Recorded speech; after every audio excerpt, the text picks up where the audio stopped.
네, 안녕하십니까. 네, 2023학년도 의대 인적성 MMI 시대고시 면접 강의를 맡은 이종만 소장입니다. 옆에는 우리 최영덕 원장님 모셨습니다. 예. 저희가 이제 벌써 시대고시와 함께 7년째 의대 인적성 MMI 면접서를 출판을 하면서 강의를 좀 이어가고 있습니다. 자, 근데 올해는 올해 느꼈던 많은 특징들을 토대로 이제까지 이어왔던 것보다는 다시 원점으로 돌아간 측면에서 면접의 원칙, 그 다음에 원점의 원론, 그 다음에 면접이 뭐냐, 그 다음에 면접의 이해, 그 다음에 면접의 방향성에 대해서 다시 한번 짚고 가는 그런 강의를 좀 만들어 봤습니다. 왜냐면은 최근에 이제 저희가 이제 7년째 의대 인적성 MMI 부분에서 베스트셀러를 유지하면서 많은 우리 여러 독자 또는 여러 다른 이제 MMI 를 연구하는 분들께서 곡해를 하거나 또는 잘못 이해하신 분들이 많다는 걸 좀 느꼈어요. 그거는 저희들에게 이제 MMI를 강의를 들어오는 친구들에게 확인을 하고 수업을 하면서 상당히 놀랐던 부분들이 좀 많았습니다. 그래서 또 하나 이제 특징이 뭐냐면 올해는 이제 코로나로 인해서 아이들이 수업 시간에 많은 대화를 못 해보고 의사소통 능력조차 많이 떨어져 있는 상태이기 때문에 특히나 이 면접에서 많은 약점을 좀 보이고 있다는 측면에서 면접을 다시 한번 우리가 이해하고 제대로 된 방향을 설정을 좀 해주는 것이 이제까지 7년 연속 MMI 면접을 이끌어온 저희들로서 해야 될 의무라고 생각하고 저희들이 이제 이번에 준비를 좀 했습니다. 오늘은 굉장히 좀 그런 부분에 대해서 강조를 좀 많이 할 겁니다. 저희가 제가 두 번, 세 번 강조해도 부족함이 없을 많은 특징들을 강조하면서 이러면 안 되신다는 주의사항, 또 이럴 때는 이렇게 해야 된다는 어떤 방향성까지 제시를 좀 해줄 테니까요. 잘 끝까지 들으시고 많은 도움 되시고 의대 합격에 지름길로 쓰셨으면 하는 바람입니다. 자, 원장님 인사말 한번 해주시죠. 네, 안녕하십니까. 최영덕 원장입니다. 이번에도 그렇고 작년부터 좀 많이 분위기가 그런 것 같아요. 면접이라는 거에 상당히 아이들이 부담을 많이 갖거든요. 그런데 이 부담을 갖다 보니까 답안에 대해서 암기식으로 공부를 하거나 아니면 이게 좀 정답이다라고 하는 것을 그냥 이렇게 읊는 경우들이 많은데요. 우리 친구가 가지고 있는 이런 아이덴티티가 있는데 너무 거기에 맞지 않는 경우도 많고요.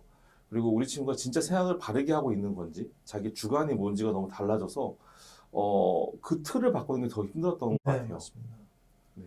그래서 이제 오늘 그런 부분들 자기가 어떤 것을 갖고 있고 어떤 방향으로 이야기하는 게 좋은 건지를 조금 더 깊게 얘기했으면 좋겠다는 생각이 듭니다. 네, 그러려면 이제 면접이 뭐냐는 거, 면접을 왜 하냐는 것부터 좀 우리가 알 필요가 있거든요. 그래서 이제 그런 부분에서 이제 초점을 한번 맞춰서 강의를 진행을 해 보도록 하겠습니다. 자, 이제 요거 준비한 자료를 한번 보시면서 할게요. 2023년도 의대 면접 이제 의학결 면접 이해다. 의학결만의 특징도 있고요. 전체적인 면접의 어떤 특징도 있습니다. 우리 원장님 올해 면접 대비하면서 하나 에피소드라든가 특이만한 거 하나만 좀 소개를 해주시죠. 앞서서 말씀드렸던 부분이 좀 많기는 한데 그러니까 글감을 전부 다 외워갖고 온 거죠. 네. 본인이 얘기를 해야 되는데 가장 좋은 이야기들을 담아갖고 와서 전혀 학생부랑 다른 이야기를 하는 경우, 그 다음에 이 A란 답하고 뒤에 있는 한 C번 문항 답하고 전혀 외치가 안 되는 경우도 많고요. 그러다 보니까 우리 친구한테 지원 동기부터 본인이 누군지를 얘기하다가 한 20-30분을 쓰고 다시 돌아오는 경우가 굉장히 많았던 것 같아요. 맞습니다. 근데 그 부분 얘기하니까 너무 좀 저도 이제 그런 것들이 많이 기억나서 그런데요. 이제 이게 아마 면접 이해 첫 번째일 거예요. 이게 이제 저희가 면접에서는 뭐를 보느냐, 면접이라는 게 뭐고 그것이 물어보는 어떤 목적성이 뭐냐라는 건데요. 여기 이제 일본의 제출서류의 신뢰도와 진실성이잖아요. 지금 좀 전에 원장님 말씀하신 것처럼 자기소개서를 써왔는데 전혀 다른 얘기를 합니다. 너 그게 자기소개 없잖아. 아니 물론 자기소개서 없거나 생기부 없는 내용을 해도 됩니다만 그것이 어떤 일관성을 갖고 목적에 목적에 맞는 그런 것이 돼야 되는데 이제 어디서 이제 면접 준비 아니면 학교 가야 되나 어디 면접 준비하면서 야 이게 좋을 것 같아 하니까 그런가 하고 이제 갖고 온 거죠. 그러다 보니까 전혀 자기랑 맞지도 않고 예, 얘가 뭐 하는 얘기지 뭐 얘기하지? 그러니까 아니 심지어는 자기소개에 있는 얘기를 물어봐도 몰라요. 그래서 내가 자기소개서 읽어봤니? 아니 이게 참 재밌는 게 자기소개서를 쓰는 게 이제 그 보통 그 9월 달 초 올해는 9월 13일에 원서업 시작했으니까 보통 여름방에 쓰잖아요. 8월 달에 쓰는데 물론 그 11월 달에 이제 수능을 끝나고 보다 보니까 그동안에 공백도 있고 아이들이 수능 공부에 열중하다 보니까 뭐 그렇겠죠. 근데 자기소개서를 자기가 쓴 것조차 뭘 썼는지도 모르겠는 친구들이 많아요. 그래서 너 이거 자기소개 읽어봤니? 했더니 네, 한번 읽어봤는데요. 근데도 기억을 못하고 뭐 그러니 뭐 누군가 도움을 받아서 했다면은 이게 그 더군다나 기억을 못하겠죠. 그래서 우리 최 원장님이나 저 같은 경우는 이제 자기소개 컨설팅이라든가 저희들이 이제 할 때도 철저하게 본인에게 면접을 준비하는 방식으로, 그러니까 자기소개서 준비가 아니고요.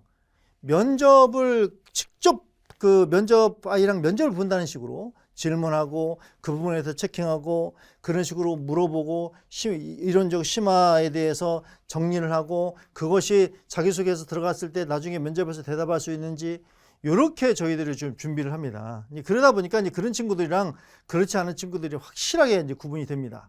예, 그래서 그런 부분은 참 굉장히 좀 슬퍼요. 제가 아니 진짜 당장 내일 모레 면접을 봐야 되는데 이게 상당히 슬픕니다. 더군다나 이제 올해 같은 경우 이제 그 면접을 들어오는 그 특징이 뭐냐면 아까 좀 서두에도 잠깐 말씀드렸지만 우리 아이들이 코로나를 3년 겪으면서 온라인 수업을 해서 이 방 안에만 있고 얘기를 별로 안 하다 보니까 이 의사소통 능력이 굉장히 떨어집니다. 근데 이 언어 심리학적으로도 말을 안 할수록 사고력도 떨어진다는 것이 진짜 입증되듯이 실제로 아이들이 사고력도 떨어집니다. 그렇게 말을 안 한 친구들이.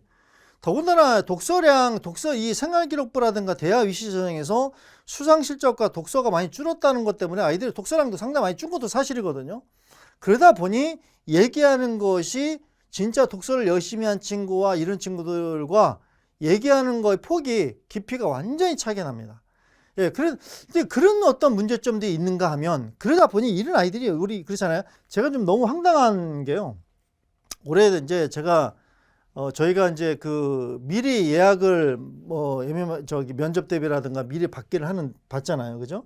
근데 올해는 저희가 일부러 그 예약을 미리 좀 안 받은 측면이 뭐냐면 예전 같은 경우는 수능 끝나고도 얼마든지 가능했지만 올해 같은 경우 특히 작년에도 그랬습니다. 2년 차를 코로나를 겪은 친구들일수록 이게 몇 번 해서는 잘 안 되더라고요.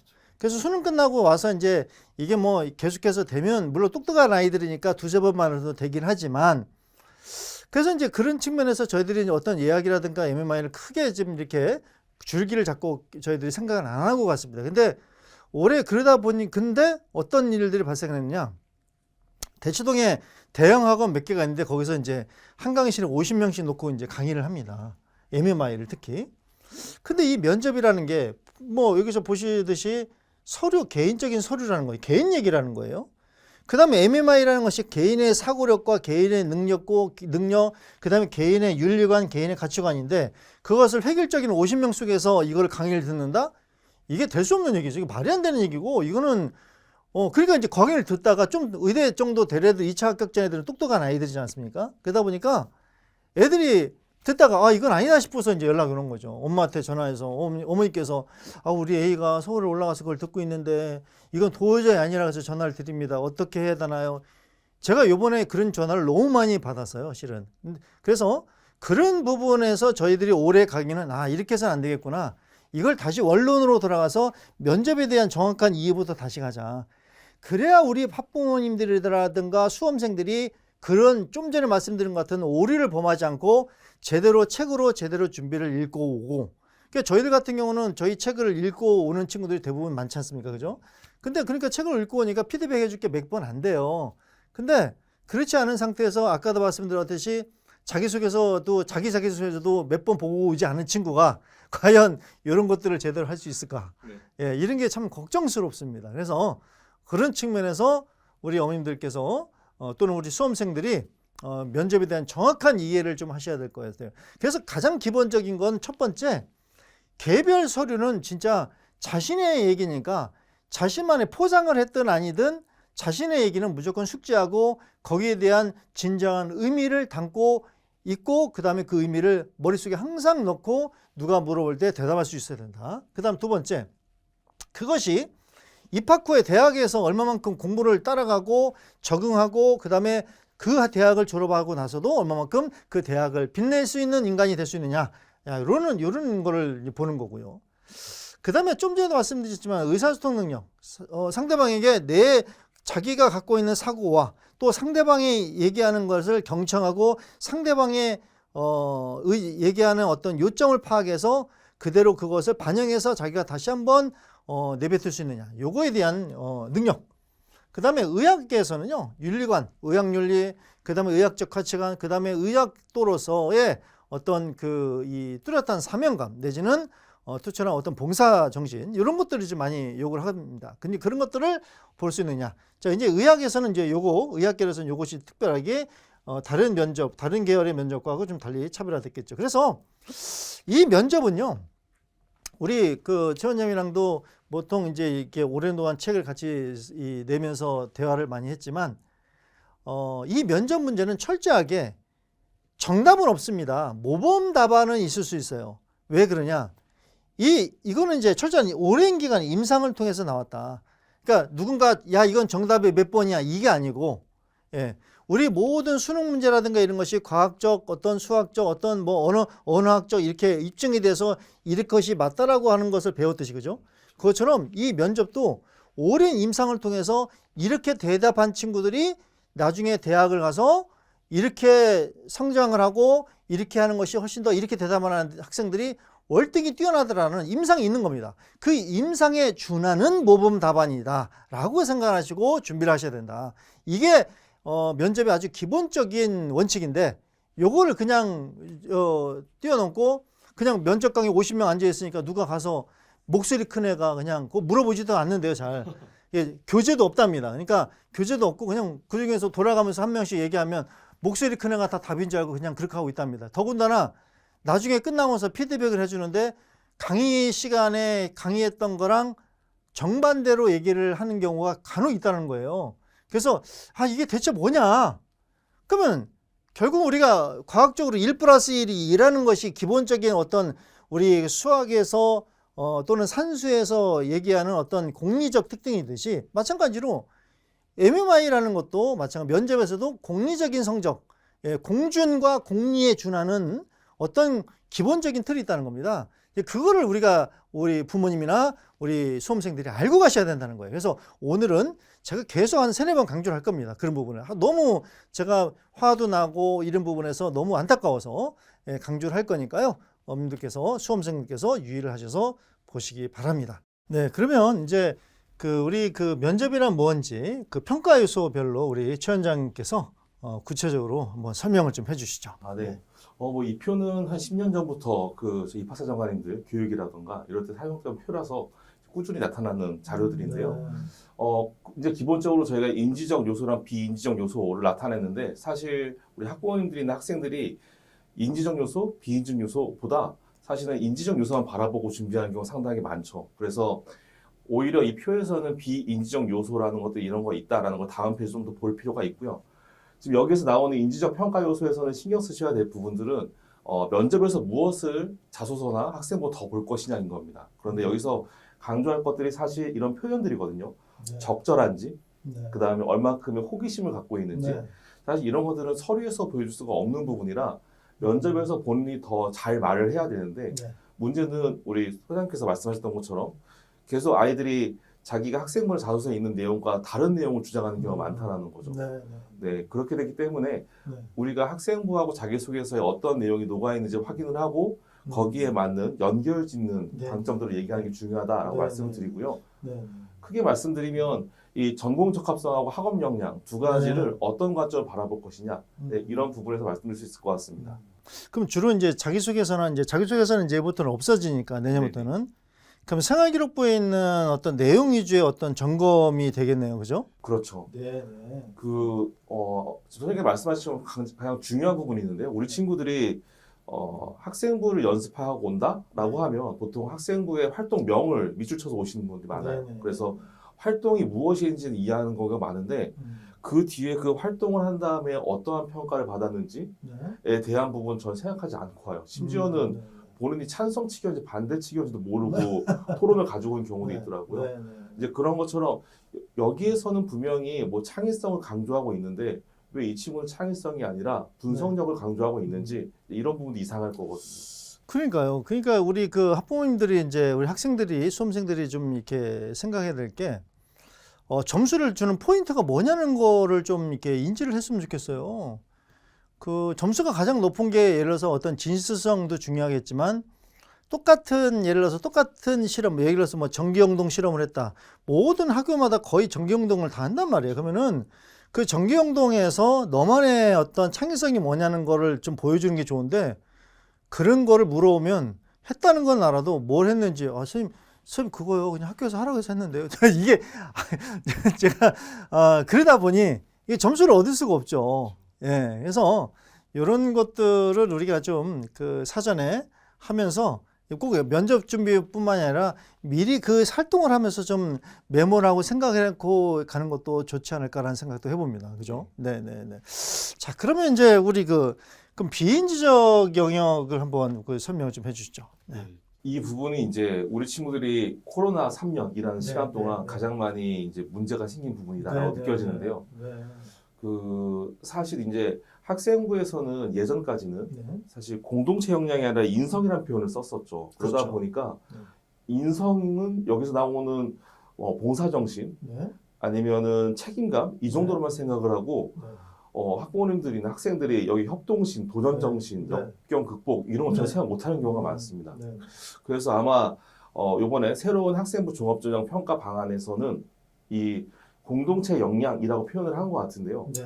실제로 본인이 어떠한 경험으로 이러한 것들을 느꼈는지, 그 다음에 어떠한 경험으로 이러한 내용들을 자기 표현을 할 수 있는지가 상당히 중요한 부분인 것 같아요.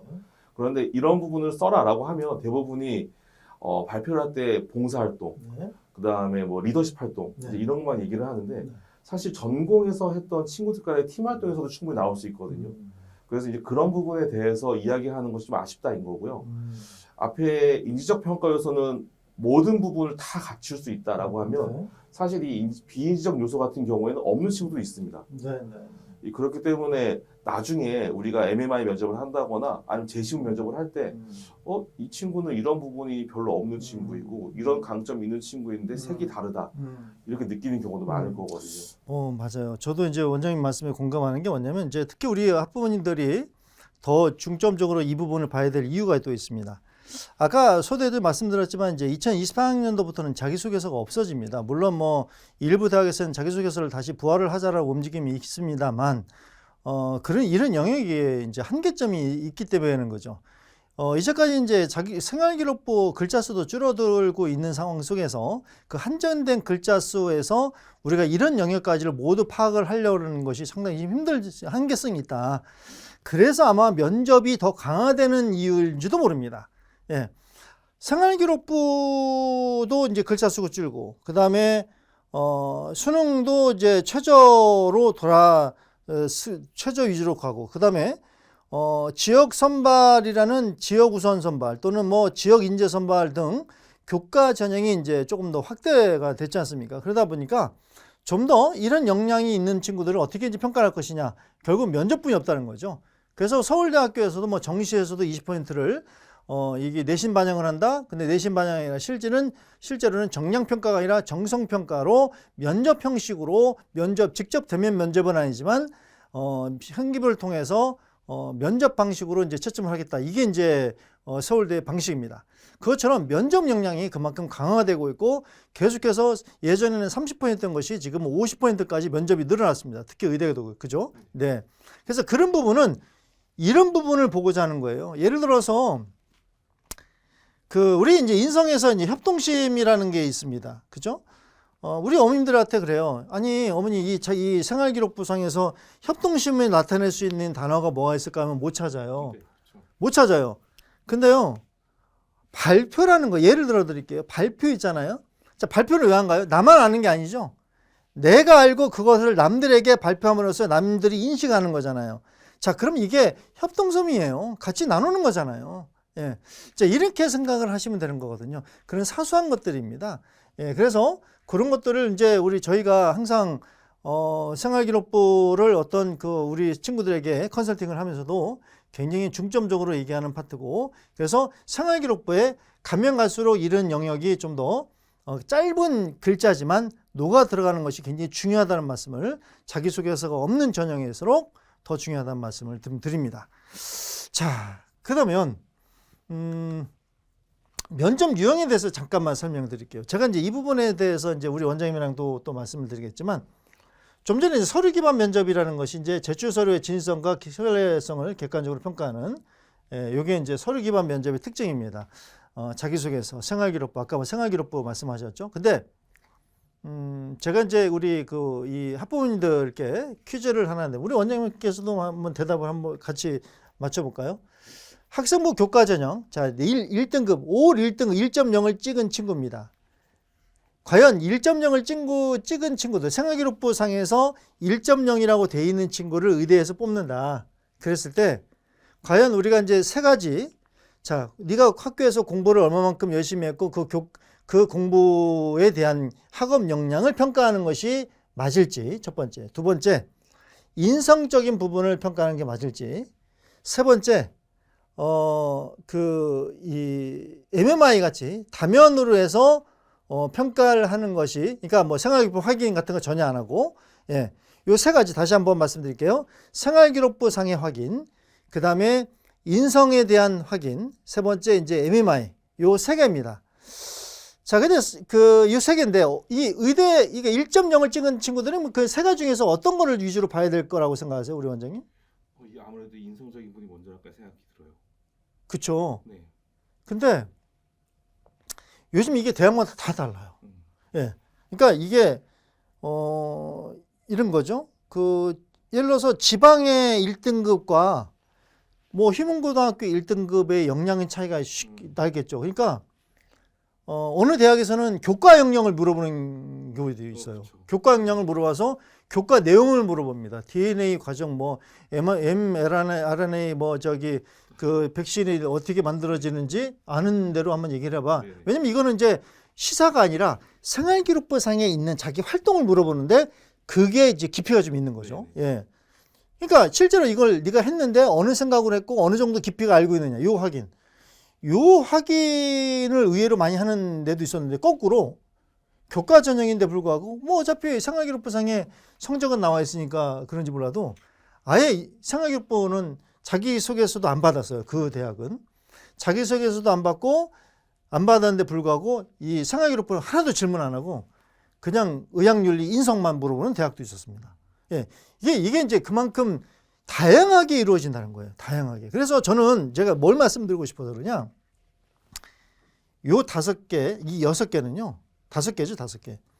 물론 뭐 이 다중민의 면접이 MMI가 이 위에 있는 4개를 통칭한다고 봐도 보셔야 된답니다. 됩니다. 왜냐면은 보통 이제 우리 MMI 하면, 그래서 예전에도 저희가 제가 이제 작년에는 저희가 제가 혼자 했고, 재작년에는 이제 우리 같이 했는데, 작년에도 이제 이런 식으로 나옵니다. MMI를 하는 학교는 이겁니다라고 했는데, 저희가 이번에 그걸 안 하는 이유가 첫 번째 그거예요. MMI라고 공지를 안 했어도 MMI처럼 하는 대학이 거의 100개 대학 중에서 전체가 100이라면 한 90개 대학은 그렇게 하더라고요, 올해. 그래서 제가 이제 요거를 굉장히 좀 강조하고 싶었던 게 뭐냐면, 우리 면접은 이걸 전부를 다 준비를 하셔야 된다. 이렇게 생각하셔야 돼요. 특히 의대는 이걸 전부 다 준비를 하셔야지 되지, 어느 한쪽만 준비를 한다, 이거는 준비가 안 된다. 왜? 수시는 6개를 쓰잖아요. 또 정시 3개 쓰잖아요. 정시에서도 의대는 면접이 있잖아요. 그죠? 그럼 수시 6개 중에 대학마다 이 전형에서 다 다를 수 있어요. 그죠? 그렇기 때문에 이 5가지 유형을 다 준비를 하셔야만 수능 끝나고 면접 또는 수능 전 면접도 여유롭게 준비를 할 수 있다는 겁니다. 예, 이거 좀 명심하셔야 돼요. 너무 안타까운 일들이 올해도 발생을 많이 했기 때문에, 그러니까 이런 겁니다. 예를 들어서 우리 재시문 면접도 우리 원장님 많이 하셨겠지만 재시문 면접 여기 이제 재시문 면접에서 전공 면접이잖아요. 제시된 뭐 문항을 분석하고 심지어는 뭐 전혀 의학과 관계없는 인문학의 재시문을 쭉 주고 의대인데 그러니까 애들은 재시문을 우리 이제 부모님들이나 학생들은 우리 천장님도 마찬가지겠지만 재시문 면접이 더 어렵다고 생각하고 준비를 많이 해요. 왜 지문을 읽기 힘들면 어떡하지 뭐 논술 뭐 이런 거에 생각을 하니까. 근데 애들을 시켜보면요. 아까 말씀드렸지만 50명, 60명 있는 데서 재시문 분석은 똑같이 할 수 있잖아요. 어차피 동일한 어떤 그 학자들이 내놓은 글이니까. 근데 그거를 생각하는 분석은 똑같기 때문에 어렵지 않다는 거예요. 우리 아이들이 실제로 해보면 재시문 면접은 분석은 잘합니다. 근데 문제는 재시문 분석을 해놓고 그 재시문에 대한 거를 한두 개 딱 물어보다가 세 번째, 그럼 너가 이런 거 비슷한 활동을 한 거 있으면 얘기해보고 그거를 어떻게 네가 확장했는지 얘기해봐. 이러면은 이제 황당하고 이제 연결을 못 시키는 거예요. 즉, 이 재시문 분석을 했는데 이 3자인 재시문 속에 있는 내용과 나의 내용이 부합이 안 되니까 멍한 거죠. 그렇죠. 여기서 다 떨어지는 거예요, 실제로. 예. 그래서 제가 말씀드리는 것이 요 4개 MMI가 실질적인 거고, 그래서 요즘은 어머님들 우리 수험생들도 착각하면 안 되는 게 MMI라고 대학에서 공지 안 합니다. 이제는 실제로 근데 가면 MMI예요. 예. 방식은 뭐 방이 여러 개 있는 게 있고, 뭐 MMI는 뭐 방이 여러 개 있다라고 생각하는데 그런 대학도 있고 아닌 데가 있고, 어느 대학은 20분 안에 방을 여러 개 안 하고 20분 동안 재시문을 주고 그 재시문 속에 방 3개에서 볼 수 있는 걸 3개를 다 넣어놔요. 그러다 보니 결국은 MMI가 돼버리는 거죠. 예, 그래서 요거를 다 이제 인지를 해야 돼요. 우리 원장님 각각마다 특징을 한번 설명을 좀 해주시죠. 네. 일단 서류 기반 면접 같은 경우에 이 요즘 아쉬운 부분들은 이 자소서를 안 썼던 친구들 같은 경우 기본적인 것들을 모르는 경우들이 많더라고요. 네. 그래서 본인이 앞으로 어떤 것들을 할 건지, 그 다음에 학교에서 실제로 그것 때문에 무엇을 준비했는지 고민할 필요가 좀 있다고 생각이 들고요. 인성 면접 같은 경우에는 자기 주관이 있어야 되거든요. 그런데 문항마다 어떤 게 좋을지 고민하는 경우도 좀 많이 느끼는 것 같아요. 그리고 또 하나는 이제 본인이 협력한 사례라던가 아니면 이런 부분들을 다른 친구를 도와준 사례라던가 이런 골고루 된 사례들을 어쨌든 갖고 있고 그 중에 자기가 가장 큰 사례가 뭔지는 생각하고 있어야 되는데 이제 그 부분이 없이 맞춰가는 느낌? 그 다음에 아예 저는 그런 경험이 없다. 인데 안 나오길 바라는 느낌이 있는 것처럼 생각하는 친구들도 있어요. 그런데 꼭 전부 다 하나씩 생각을 해봐야 되는 거고요. 전공 면접 같은 경우에는 이제 가장 중요한 거는 실제로 그 대학에서 그 학과가 원하는 게 무엇인지 바꿔야 됩니다. 이게 같은 의생명공학이라고 해서 모두 의생명을 바라보고 아니면 또는 의학이라 모두 의학을 바라보는데 학교마다 조금씩 보는 관점이 다를 수 있거든요. 그러니까 이 학교에서는 어떻게 얘기할 거고 저 학교에서 어떻게 얘기할 건지에 대한 부분이 좀 있어야 될 것 같고요. 이 데이터 면접에 대해서는 소장님께서 아까 되게 중요한 얘기 하셨는데요. 사실 이 의학 준비한 친구들은 특히나 만약에 재시문 쪽에 뭐 수치라던가 아니면 그래프 같은 거 나오더라도 사실 다 맞힐 수 있어요. 그건 어렵지 않은데 거기에 안 적혀 있더라도 자기가 그것을 어떤 걸로 적용시켜야 되는지 경험이나 봤던 뉴스를 연결시켜야 되거든요.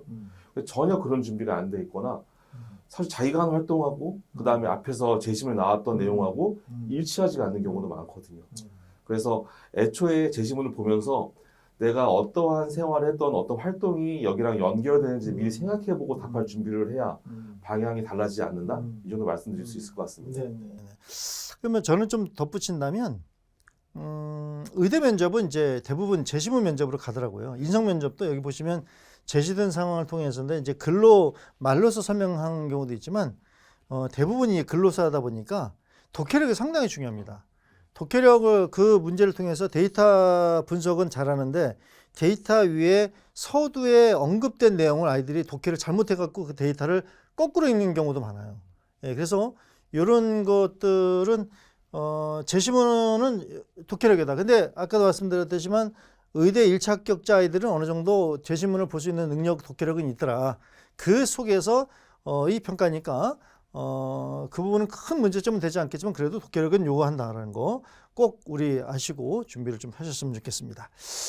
자, 그러면 이제 두 번째 이제 학교별 면접 전형에 대한 앞으로 방향성이 어떻게 되냐는 거를 좀 우리가 짚고 갈 수밖에 없습니다.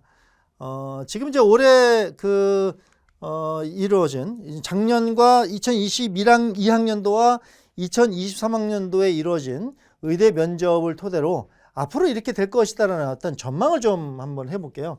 자, 이거 전반적으로 하시기 전에 우리 원장님이 예측하는 어떤 이렇게 될 거라는 어떤 동향과 분수 전망을 한번 좀 총괄적으로 말씀을 좀 해주시면. 그 예전에는 제한된 상황이 조금 네. 어려웠었죠. 네. 그런데 지금은 좀 복잡해지고 네. 획일화되지 않은 질문들이 많은 것 같아요.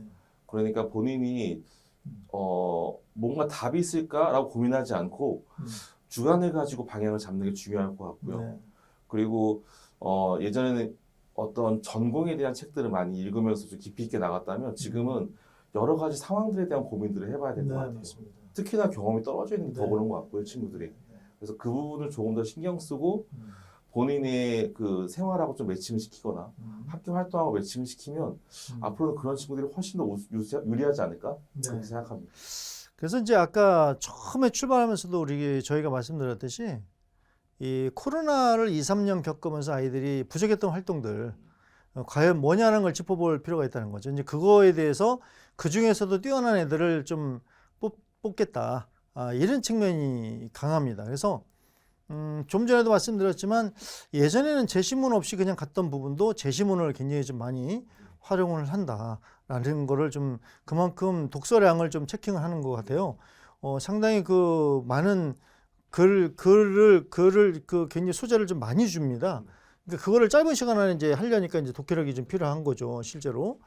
그 다음에 이제 어떤 인문학적 소양과 어떤 인성 부분까지 연결되는 어떤 융합적인 사고, 거기다가 이제 어떤 자연과학이나 아니면은 자연적 어떤 그 생명과학에서 일어났던 어떤 실험과의 데이터, 뭐 이런 것들을 연결시킨다든가, 뭐 이런 것들이 좀 많이 이 가미가 좀 돼 있어요.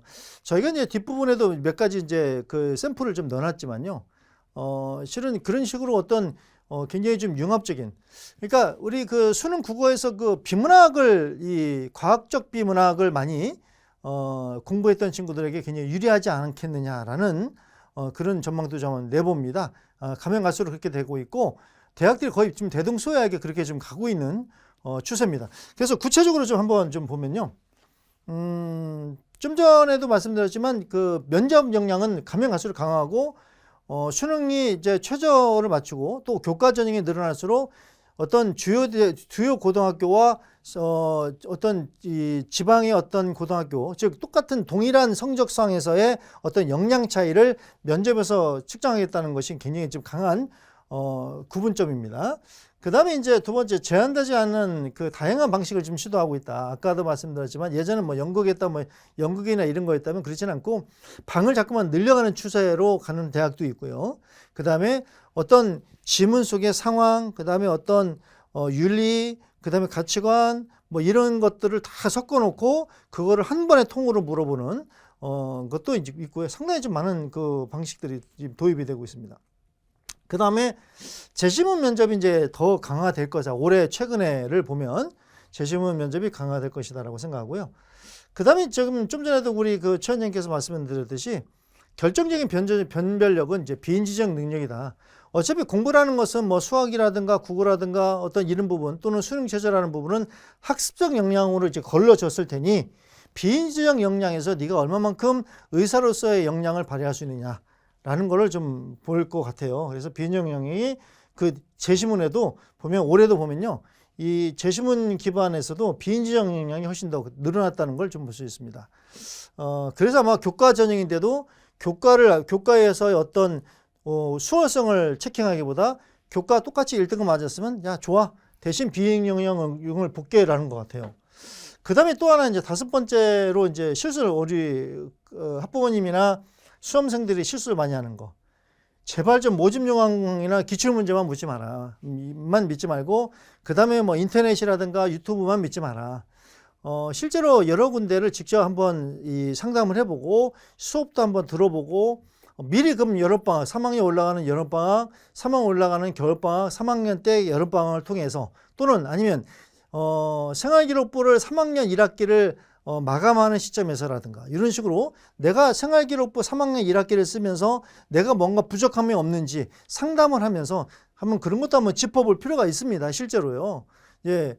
그 다음에 모집 영광에서는 이 의대 MMI 면접을 구체적으로 공지를 안 하는 경우가 상당히 많습니다. 그래서 구체적으로 기출문제가 어떻게 되는지도 한번 보고 또 기출문제가 있더라도 그 다음에 바뀌는 경우가 상당히 좀 많이 있습니다. 올해는 비인지적 역량이 냈으면 그 다음에는 학업적 영향을 내는 경우도 있거든요. 예, 그래서 그런 것들을 우리가 기출문제만 믿지 말고 다양하게 준비를 좀 하고 가야 된다라는 게 저희들의 어떤 전망입니다. 또 여기다 이제 덧붙인다면 우리 원장님 또 하나 또 뭐 이렇게 말씀해 주실 게 있다면 뭐가 있을까요? 상황에 대해서 좀 정확하게 봐야 되는 게 중요한 것 같아요. 네. 사실 용어가 어려워지는 건 요즘에 최근에 느끼진 못했는데 네.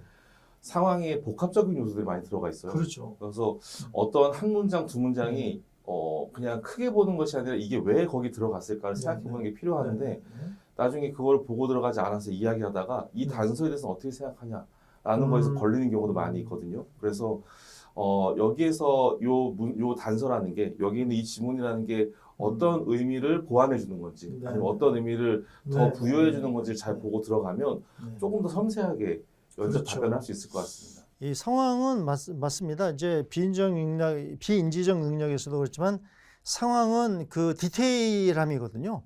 그 디테일한 상황 속에서 어떻게 분석해 나가느냐. 저희가 이제 실전 문제를 샘플을 통해서 강의하면서도 또 말씀드리겠지만 그 상황은 이 면밀함 또 세심함입니다. 실제로는. 그래서 이제 그런 것들을 우리가 집중적으로 준비해서 가신다면 좋은 결과를 좀 얻을 수 있을 것 같아요. 자, 여기까지 이제 면접 유형이 동향까지 말씀드렸고 상강에서 이어서 샘플을 문제를 통해서 문제를 어떻게 대비하는지 문제의 유형별로 3강에서 이어지도록 하겠습니다.